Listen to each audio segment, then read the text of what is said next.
Espace TV, le 22h.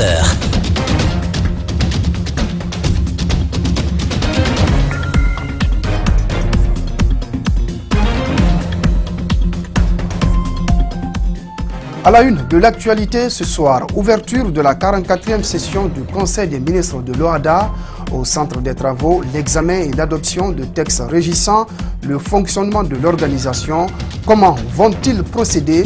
Élément de réponse à suivre avec Djibril Ba. Manifestation contre le manque de courant des femmes de Kapororaï dans la rue. Elles dénoncent la pénurie d'eau et d'électricité dans leur quartier. Vous les entendrez dans ce journal.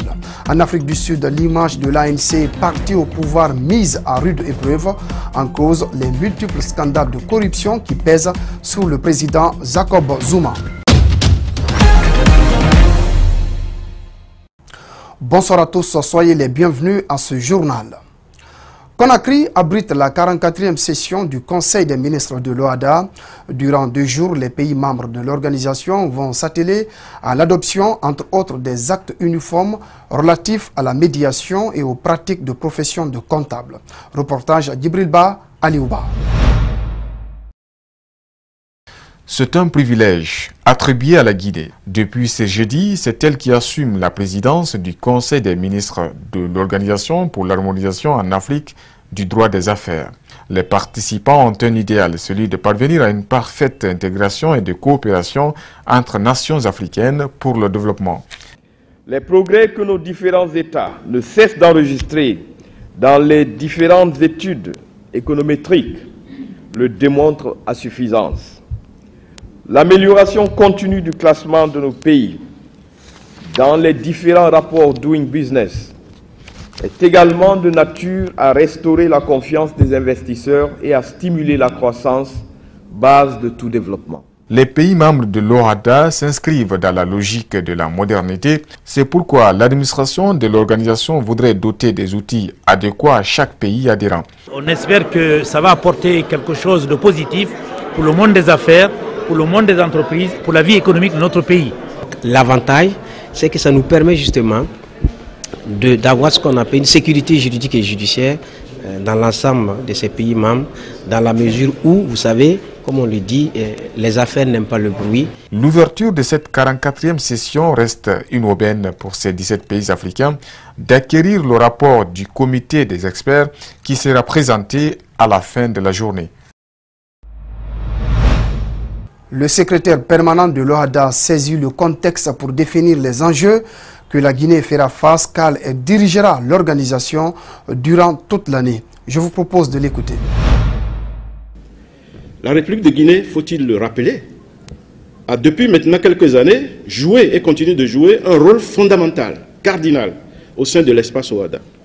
Cette situation n'est guère étonnante à nos yeux, lorsque l'on sait qu'elle a toujours été à l'avant-garde du combat pour l'unité africaine. Le droit OHADA vise principalement, mesdames et messieurs, à l'amélioration de l'environnement juridique des entreprises et à assurer l'intégration juridique et économique de ses États membres. Il met à la disposition de chacun de ces États des instruments juridiques simples et modernes, facilite les échanges commerciaux, contribue à attirer les investissements et assure la promotion de l'arbitrage comme instrument de règlement des différends commerciaux et d'investissement. Voilà, des propos recueillis par Djibril Ba et Aliouba. Tenue ce jeudi d'une conférence débat sur le suivi et évaluation de la qualité de délivrance des services publics. Cette rencontre d'échange est organisée par le mouvement de suivi des services publics afin d'attirer l'attention des étudiants sur le contrôle des agents responsables de la mise en œuvre des services de l'État. Idrissa Bari, Al-Sedi Kamara nous signe le compte-rendu. C'est en début d'année que le MOCEP a initié une évaluation de la qualité des prestations fournies par les services publics dans les domaines de l'éducation, de la santé et des travaux publics en Guinée. C'est dans le but de partager le rapport de cette enquête que ce consortium d'ONG de la société civile a organisé cette conférence au sein de l'université. Général Lansana Conté de Sonfonia. C'est l'enquête qui a été menée dans la région administrative au fait de Farana et celle spéciale de Conakry, au fait des notes d'un état très alarmant et décevant de la qualité de délivrance de services publics. Nous remarquons par-ci par-là que l'État est presque inexistant, et tandis que les populations du jour au jour ont besoin des conditions élémentaires de vivre. Ces conditions, vous convenez tous avec moi que c'est les conditions de santé, d'éducation, au fait, et des infrastructures. Le service public, selon le conférencier, est la justification de l'administration. C'est aussi, selon lui, une activité d'intérêt général qu'une collectivité publique veut assumer. Mais pour ces étudiants, la responsabilité de cette inefficacité des services publics est partagée. Concrètement, je pense qu'ils ne remplissent pas leur rôle en Guinée, parce que moi, je ne vois pas exactement. Tout le monde a sa part ici, la population et ceux qui sont là pour nous surveiller aussi, je pense bien. Dans ce rapport, le MOSEP dresse un constat alarmant sur la qualité des services publics rendus en Guinée dans le domaine de l'éducation, de la santé et des infrastructures routières. Le conférencier propose des pistes de solutions pour y remédier. Il faut situer là où ça ne va pas. Et à partir de là, on commence à guérir. Il n'y a pas meilleur moyen pour dynamiser les services publics que de les évaluer et corriger les tares. C'est une très bonne chose. Je crois que cela va améliorer la qualité de prestation de nos services. Je crois que c'est la promotion de la bonne gouvernance. Dans ses recommandations, le MOSEP demande au gouvernement de mettre à disposition des citoyens un service public de qualité à travers une gouvernance inclusive et participative. Il invite aussi l'exécutif à associer tous les acteurs dans la planification et l'élaboration des différentes politiques. Comme annoncé dans les titres, de nombreux quartiers de la capitale sont privés d'électricité. C'est le cas de Kapororaï où des femmes de ce quartier de la banlieue ont manifesté ce matin leur ras-le-bol contre le manque de courant. Elles ont par la suite érigé des morceaux de cailloux et des troncs d'arbres sur la route aux grandes dames des usagers. C'est un reportage de Djibril Ba rendu par Alpha Omar Baldé.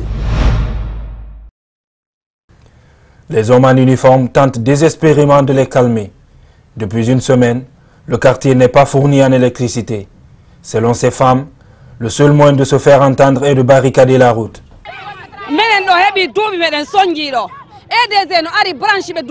Il y a très longtemps, on n'a pas le courant. EDG a fait de mauvais branchements. Les agents ne pensent qu'à eux. Et nous, en fin de compte, nous souffrons. Les manifestantes justifient leur colère aussi par le manque d'eau, souvent obtenu à l'aide du courant dans les forages.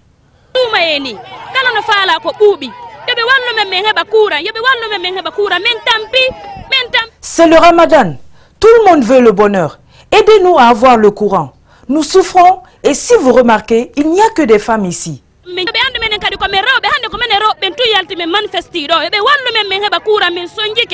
Pas question d'enlever les morceaux de cailloux et les troncs d'arbres sur la route. Elles ne quitteront pas les lieux, disent-elles, tant qu'EDG ne les rétablit pas dans leurs droits. Dans le reste de l'actualité, les services spéciaux de la lutte anti-drogue et le crime organisé viennent de mettre main sur un présumé narcotrafiquant de cocaïne. L'arrestation a eu lieu le jeudi dernier à l'aéroport international de Conakry-Bessia. Le présumé trafiquant en provenance du Brésil avait dans son ventre 60 boules de cocaïne. Reportage Mamadou Kalisso, Amar Alex Silla. Aliou Diamankan, âgé de 25 ans, de nationalité bissau-guinéenne. Il est étudiant en médecine au Brésil, dit-il. C'est de là qu'il s'est embarqué avec près d'1 kilogramme de cocaïne dans l'abdomen. Destination Conakry via le Maroc. Il a échappé au service de contrôle brésilien et marocain, mais appréhendé par les Guinéens. Nous avons découvert en lui, par ingérence, 60 boules de cocaïne. Il a ingéré en guise de commerce. Donc voilà, ce monsieur s'appelle Aliou Diamankan. Il est de nationalité bissau-guinéenne. Le présumé narcotrafiquant a reconnu les faits qui lui sont reprochés. Mais qui lui a donné ces boules? Comment les a-t-il avalées? À qui cette drogue était-elle destinée? À cette question, il répond que c'est au Brésil qu'il a été abordé par un certain Victor, un Nigérian, qui lui a fait une proposition alléchante qu'il a acceptée. Autrefois qualifiée de plaque tournante de la drogue en Afrique de l'Ouest, aujourd'hui la Guinée fait de la lutte anti-drogue une de ses priorités. Le responsable des services spéciaux félicite ces hommes et rassure les Guinéens. Aujourd'hui, nous sommes le barrage.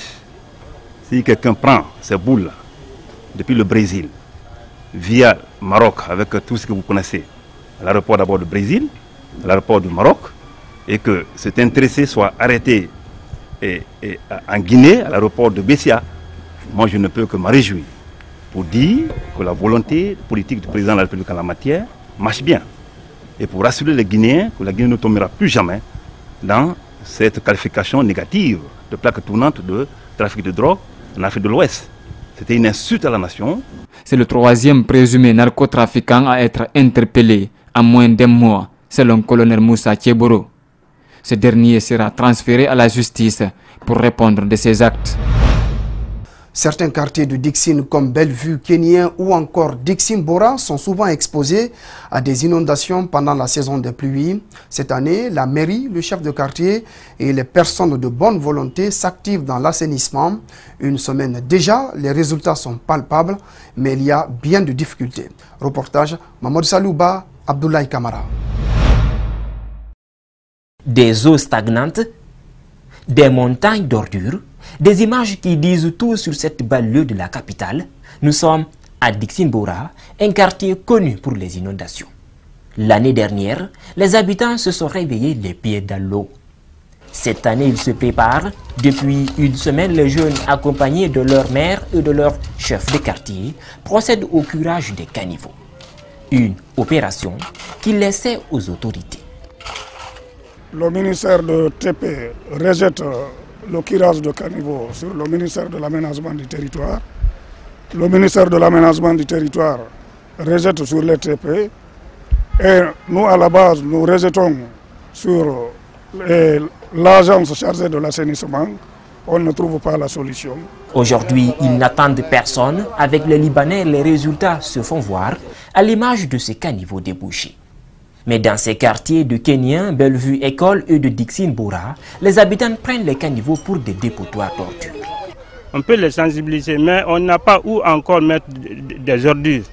Tout est vendu, les lieux où nous devons mettre les ordures, tout est vendu. Les autorités locales attendent des services d'assainissement des bacs à ordures. D'ici là, elles motivent les jeunes des quartiers à travers des partenariats et des cotisations familiales. Les moyens sont maigres, l'odeur est nauséabonde. Le chef de quartier a un message. À tous les citoyens du quartier de faire le civisme pour que nous soyons épargnés de toutes les ordures que nous avons. Parce qu'il manque beaucoup de civisme. Et le manque de civisme, c'est sans doute le problème dans la lutte contre l'insalubrité. La lutte contre les mutilations génitales et la défense des droits des femmes engagée par Dr Morissanda Kouyaté est nourrie d'espoir. Le directeur exécutif du comité interafricain dit avoir le soutien du président de la République et de son gouvernement pour la réussite de sa mission en Guinée. Malik Sandiana Kamara, Mohamed Dasseng Souma. Dr Morissanda Kouyaté se bat pour la défense des droits de la femme, la mutilation génitale, le mariage des mineurs, l'autonomisation de la femme sont entre autres ses domaines d'intervention. Il saisit toutes les autorités et partenaires pour atteindre ses objectifs. Je suis venu ici avec une dame, une sud-coréenne, qui est intéressée, qui a beaucoup de capacités et qui est intéressée à la lutte contre toutes les violences faites aux femmes. En Guinée, le taux de prévalence de la mutilation génitale s'élève à 97%. Une violation des droits de la jeune fille que Dr Kouyaté promet d'inverser la tendance dans l'avenir. Sûrement, dans les jours à venir, vous allez voir beaucoup de changements parce qu'il ne s'agit pas simplement de lutter contre les mutilations génitales féminines. C'est un point dans la promotion et la protection des droits des femmes et des filles et des enfants aussi. Mais ça peut être un point d'entrée pour tous nos partenaires qui peuvent venir. Le président de la République et son gouvernement se sont également inscrits dans le cadre de cette lutte, un engagement qui augure des lendemains meilleurs. Je pense qu'avec l'engagement que le président de la République a pris maintenant devant les leaders religieux il y a une semaine et il l'a répété sur toutes les antennes. Ça, c'est un très grand pas. Pouvoir faire venir plusieurs partenaires dans le pays dépend de la stabilité sociopolitique, une condition indispensable pour rassurer tout investisseur. La SEG entame demain la seconde étape d'installation de la conduite d'eau. Les travaux prendront fin avant la fin du mois de juillet. Commencera alors le filtrage des installations après la fourniture d'eau potable.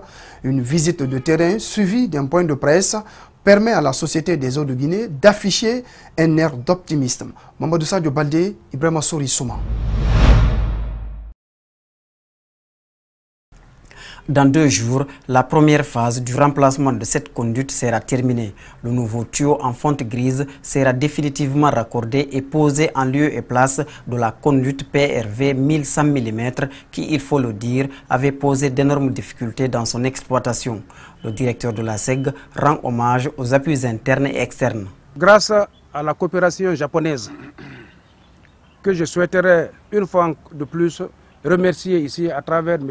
Iwamoto qui est à côté. Nous sommes très fiers aujourd'hui d'être présents ici pour concrétiser l'appui du chef de l'État, le professeur Alpha Condé, dont le souci permanent est de rendre heureuses les populations guinéennes. Le représentant du consultant du Japon promet la fin des travaux au plus vite pour que les ménages puissent enfin bénéficier des services de la SEG. JICA et l'entreprise IS Waternet et son sous-traitante Sochasatom. Pour finir les travaux plus tôt que possible et aussi pour minimiser le temps de coupure d'aujourd'hui et demain. Après la fin des travaux, le volume d'eau distribuée va augmenter. La fin des travaux de la seconde étape prendra fin au mois de juillet. Suivra ensuite une opération de nettoyage des équipements. Juste après, les ménages pourront recevoir l'eau dans les robinets.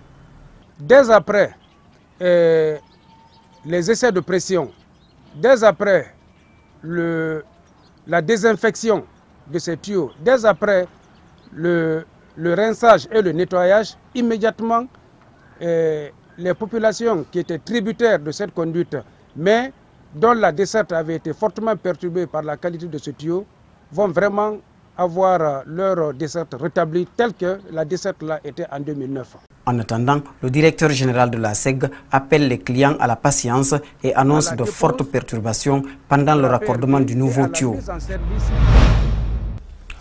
Comme annoncé au sommaire, il est agriculteur, mais c'est dans la pisciculture qu'il pense pouvoir aller de l'avant.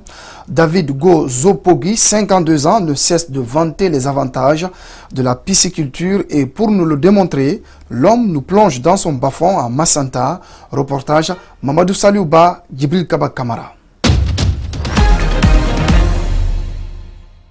Voilà, c'est la fin de ce journal. Merci de votre aimable attention. Il y avait au cadrage Ibrahim Awal Kamara. La régie a été assurée par Richard Lama. L'info continue sur notre site espacetvguinée.info. Bonne soirée à tous.